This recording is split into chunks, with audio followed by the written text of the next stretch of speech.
Assalamualaikum warahmatullahi wabarakatuh.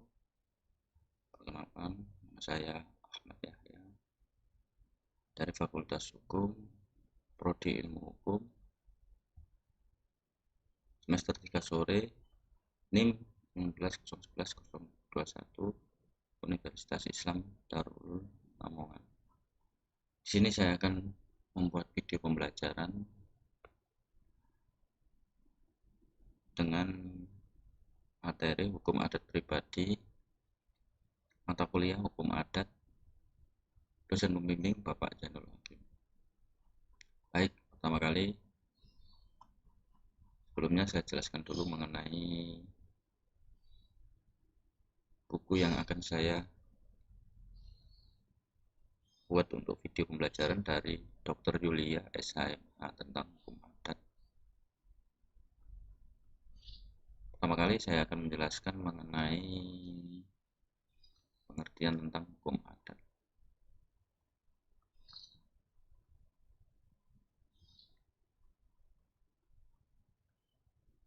Istilah dan pengertian hukum adat.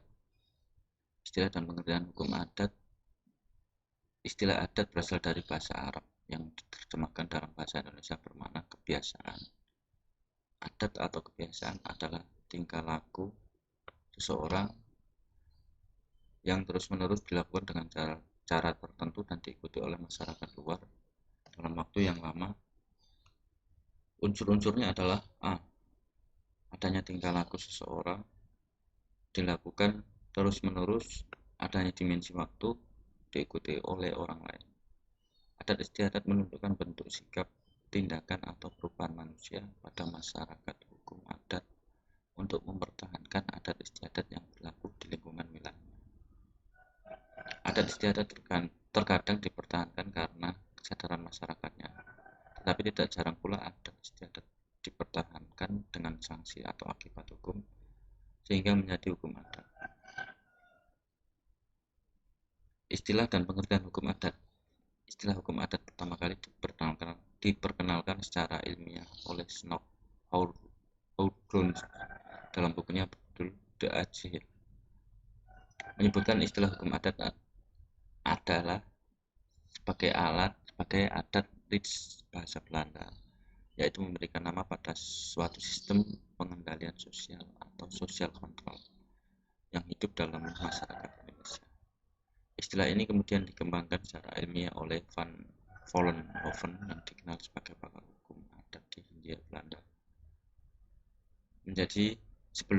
sebelum menjadi Indonesia. Hukum adat adalah aturan yang tidak tertulis dan merupakan pedoman untuk sebagian besar orang-orang Indonesia dan dipertahankan dalam pergaulan hidup sehari-hari, baik di kota maupun desa. Hukum adat dalam berbagai macam pendapat para sarjana hukum, di antaranya yaitu A. Sukanto mengatakan bahwa hukum adat itu merupakan kompleks adat-adat yang kebanyakan tidak dibukukan atau tidak dikodifikasikan dan bersifat paksaan, mempunyai sanksi atau akibat hukum. B. Van Vollenhoven menyatakan bahwa hukum adat ialah semua hukum asli, yaitu hukum yang tidak bersumber pada peraturan perundang-undangan yang dibuat oleh pemerintah Hindia Belanda dahulu atau alat kekuasaan lain yang menjadi sendinya dan yang diadakan sendiri oleh kekuasaan pemerintah Hindia. Supomo mengatakan hukum adat adalah hukum tidak tertulis di dalam peraturan, meliputi peraturan-peraturan hidup yang meskipun tidak ditetapkan oleh yang berkewajiban tetapi ditaati dan didukung oleh rakyat berdasarkan atas keyakinan bahwasanya peraturan-peraturan tersebut mempunyai kekuatan hukum. Derhar mengatakan bahwa hukum adat timbul setelah adanya penetapan para pejabat hukum sehingga kriteria yang dipakai adalah penetapan. Joyo Dikono menyebutkan hukum adat sebagai hukum yang tidak bersumber pada peraturan-peraturan. Azairin menyebut hukum adat adalah endapan kesusilaan dalam masyarakat, yaitu kaidah kesusilaan yang kebenarannya telah mendapat pengakuan umum dalam masyarakat itu. Suryo Wignodipuro menyebutkan hukum adat adalah suatu kompleks norma yang bersumber pada perasaan keadilan rakyat yang selalu berkembang serta meliputi peraturan tingkah laku manusia dalam kehidupan sehari-hari dalam masyarakat. Sebagian besar tidak tertulis, senantiasa dan dihormati oleh rakyat karena mempunyai akibat hukum sanksi. G. Teori Reception in Complex dikemukakan oleh Mr. H.C.W. Vanderburg, yaitu suatu hukum masyarakat itu memeluk agama tertentu, maka hukum adat masyarakat hukum agama yang bersangkutan, maka hal-hal itu dianggap sebagai pengecualian. Teori ini dikritik oleh beberapa sarjana, antara lain Snow-Haur-Grüne menyatakan ia menentang dengan keras terhadap teori ini dengan mengatakan bahwa tidak semua hukum agama diterima dalam hukum adat. Hukum agama hanya memberikan pengaruh pada kehidupan manusia yang bersifat sangat pribadi, yang erat kaitannya dengan kepercayaan dan hidup batin. Bagian-bagian itu adalah hukum keluarga, hukum perkawinan, dan hukum waris. 2. Derhar membantah pendapat Snow-Haur-Grüne tentang derhar hukum waris bukan berasal dari hukum agama, tapi merupakan hukum adat yang asli tidak dipengaruhi oleh hukum Islam, sedangkan hukum waris disesuaikan dengan struktur susunan masyarakat. 3. Van Vollenhoven menyatakan teori reception in Kompleksu ini sebenarnya bertentangan dengan kenyataan masyarakat, karena hukum adat terdiri atas hukum asli atau Melayu Polynesia, dengan ditambah dari ketentuan-ketentuan dari hukum agama. Ada tidaknya atau besar kecilnya pengaruh hukum agama dalam bidang-bidang hukum adat juga dipastikan, karena a. bidang-bidang yang dipengaruhi oleh hukum agama sangat bervariasi dan tidak sama terhadap suatu masyarakat. B. Tebal dan tipisnya bidang dipengaruhi hukum agama juga bervariasi. C. Hukum adat ini bersifat lokal. D. Dalam suatu masyarakat terdiri atas warga-warga masyarakat yang agamanya berlainan. Selanjutnya, ciri-ciri hukum adat adalah a. Tidak tertulis dalam bentuk perundangan dan tidak dikodifikasi. B. Tidak tersusun secara sistematis. C. Tidak dihimpun dalam bentuk kitab perundangan. D. Tidak teratur. E. Keputusannya tidak memakai konsideran atau pertimbangan. F. Pasal-pasal aturannya tidak sistematis dan tidak mempunyai penjelasan. Perbedaan antara adat dengan hukum adat menurut berbagai pendapat sarjana yaitu derhar. Suatu adat menjadi hukum adat apabila ada keputusan dari kepala adat, dan apabila tidak ada keputusan maka ini tetap merupakan tingkah laku atau adat. B. Van Vollenhoven, suatu kebiasaan akan menjadi hukum adat apabila kebiasaan itu dijatuhkan sanksi.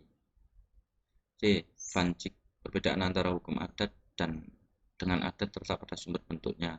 Hukum adat bersumber dari alat-alat perlengkapan masyarakat dan tidak tertulis, dan ada juga tertulis, sedangkan sumber dari masyarakat sendiri tidak tertulis. D. Pospisil, perbedaan antara adat dengan hukum adat dapat dilihat dari atribut-atribut hukumnya, yaitu atribut authority, yaitu adanya keputusan dari penguasa masyarakat dan mereka yang berpengaruh dalam masyarakat. 2. Intention of universal application. 3. Obligasi atau rumusan hak-hak dan kewajiban. 4. Adanya sanksi atau imbalan. 5. Adat kebiasaan mencakup aspek yang sangat luas. Secara hukum adat, selanjutnya ini secara hukum adat secara sebelum kemerdekaan. Saya jelaskan mengenai rinciannya saja, mengenai yang penting-penting saja. A. Zaman Dendles tahun 1808 sampai dengan 1811. B. Zaman Raffles 1811 sampai 1816. Selanjutnya saya akan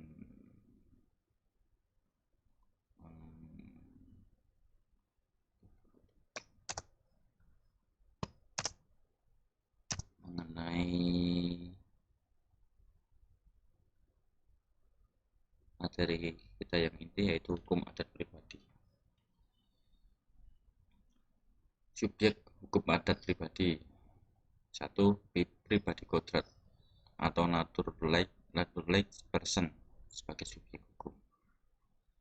Pribadi kodrat di mana manusia semua memiliki hak dan kewajiban sejak dilahirkan sampai ia meninggal.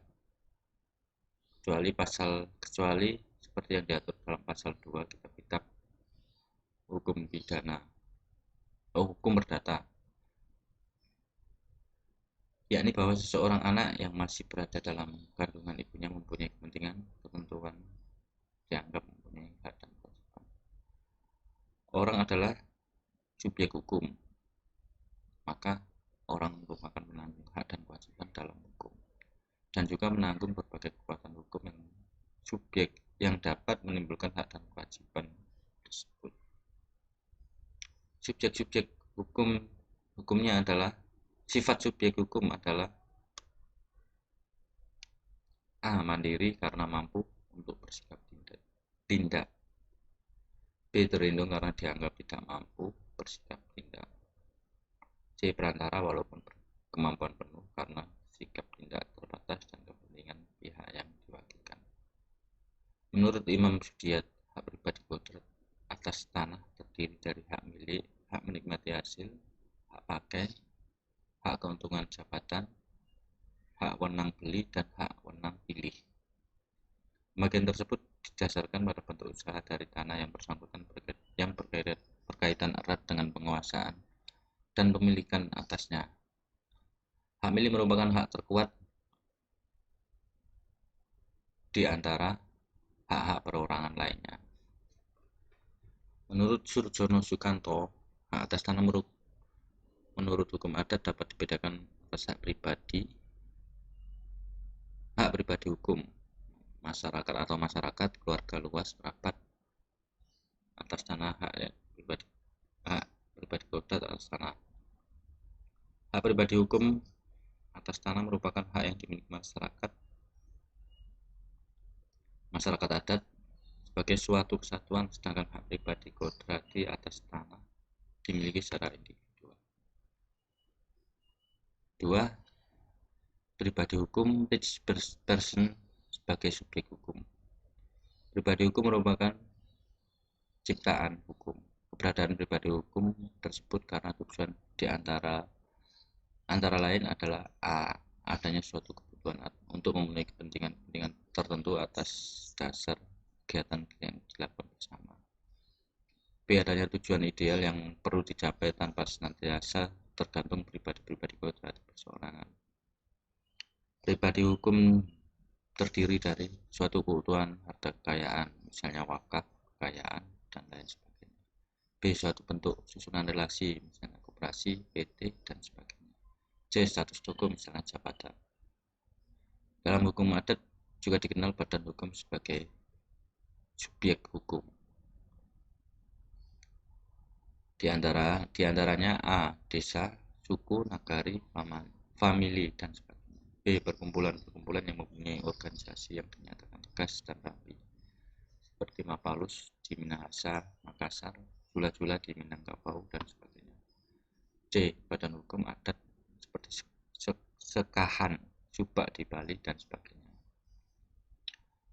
Menurut Suryo Wignodipuro, suatu badan hukum harus mempunyai kriteria sebagai berikut. A. Merupakan kesatuan yang memiliki tata peraturan yang rapi. B. Memiliki pengurus sendiri. C. Mempunyai harta kekayaan sendiri. D. Mempunyai wilayah sendiri. E. Bertingkah laku sebagai kesatuan dunia luar dan batin. Menurut Supomo, dalam hukum adat, seseorang dinyatakan cakap melakukan perbuatan apabila seseorang dimaksud pria maupun wanita sudah dewasa. Dalam hukum adat tradisional, kriteria untuk menentukan dewasa bukanlah umur, melainkan kenyataan ciri-ciri tertentu. Misalnya orang tersebut sudah mampu bekerja secara mandiri, cakap mengurus harta benda, dan kepentingannya sendiri, cakap melakukan pergaulan masyarakat, termasuk di dalamnya mampu mempertanggungjawabkan setiap tindakan. Menurut Terhar, seorang telah cakap melakukan sikap tindak hukum apabila ia dewasa. Dewasa artinya keadaan berhenti sebagai anak yang tergantung kepada orang tua, juga sudah memisahkan diri dari orang tua dan mempunyai rumah sendiri, termasuk dalam pergantian dewasa. Menurut Joyo Dikuno, hukum adat tidak mengenal perbedaan yang tajam antara orang yang sama sekali tidak cakap melakukan perbuatan hukum. Peralihan dari tidak cakap menjadi cakap menurut kenyataannya berlangsung sedikit demi sedikit menurut keadaan. Pada umumnya, menurut adat Jawa, seorang cakap penuh melakukan perbuatan hukum apabila sudah hidup mandiri dan berkeluarga sendiri. Sebaliknya, tidak dapat dikatakan bahwa seseorang belum sampai pada keadaan yang demikian itu tentu sama sekali belum cakap melakukan hukum.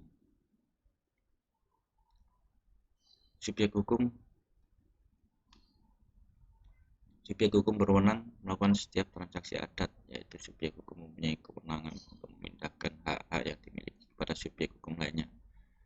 Jadi setiap subjek hukum mempunyai kewenangan untuk melakukan transaksi yang menimbulkan hubungan hukum. Misalnya dalam transaksi jual beli tanah.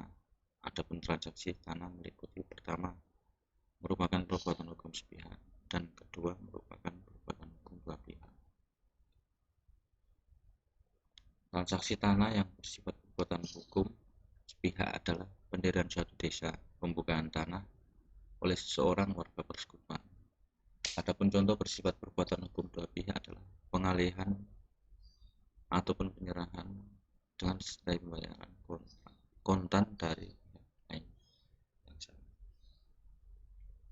Demikian video pembelajaran saya, semoga bermanfaat dan memberikan nilai positif. Akhir kata, bila kita berhidayah, mari kita. Assalamualaikum.